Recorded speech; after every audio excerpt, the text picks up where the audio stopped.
మా సవాల్ని స్వీకరించాల చంద్రబాబు నాయుడు గారు.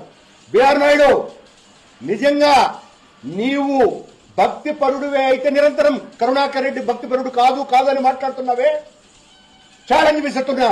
ఆ మొత్తం సీసీ ఫుటేజ్ ని బయట పెట్టండి. ఒకవేళ నువ్వు అన్నట్టుగానే కోటి చేశాడు అన్నది, మరి ఏమైంది మీ భద్రతా వ్యవస్థ? కింద అంత పెద్ద ఎత్తున టాస్క్ ఫోర్స్ అంతా ఉంటుంది కదా, చెక్ పోస్ట్ ఉంది కదా, ఎలా వెళ్లినాయి? మా వాళ్ళు తీసుకుపోతూ ఉంటే ఎందుకు పట్టుకోలేకపోయినారు? ఏమైంది నీ నిఘా వ్యవస్థ అంతా? కొండ మీద, ఈ కొండ మీద ఉన్నటువంటి నిఘా వ్యవస్థ అంతా నిద్రపోతోంది కనుకనే ఈ రకమైనటువంటి సమస్యలు వస్తున్నాయి కొండ మీద.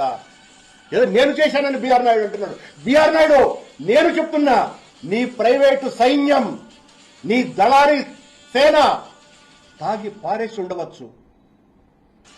నీకెక్కడ భక్తి ఉంది? నువ్వు నీ అరాచకాలకు అంతెక్కడుంది? ఎలా వచ్చాయి నీకు ఇన్ని వేల లక్షల కోట్ల రూపాయల ఆస్తి? ఎలా సంపాదించినావు నువ్వు? నీకు అడ్వర్టైజ్మెంట్లు ఇచ్చేటువంటి వాళ్ళకందరికీ కూడా, ఆ యజమానులకందరికీ కూడా దర్శనాలు చేయించడంలో ఉన్నావే. ఆ బలిసినటువంటి వాళ్ళందరూ కూడా తాగి పడేసి ఉండవచ్చు కదా. ఏం చేస్తున్నావు? నిద్రపోతున్నావా?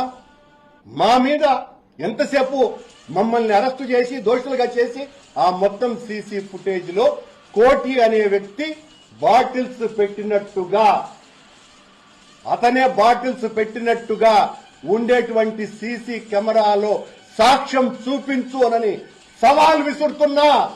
ఊరికేనే తుంటలు చేసేసి నీకు అనుకూలంగా కోటి వంగింది మాత్రమే చూపించి, కోటి వంగినాడు తీస్తున్నాడు, అక్కడ పడినటువంటి బాటిల్స్ ని తీస్తున్నాడు, బాటిల్స్ పెట్టింది చూపించు. ఆ తర్వాత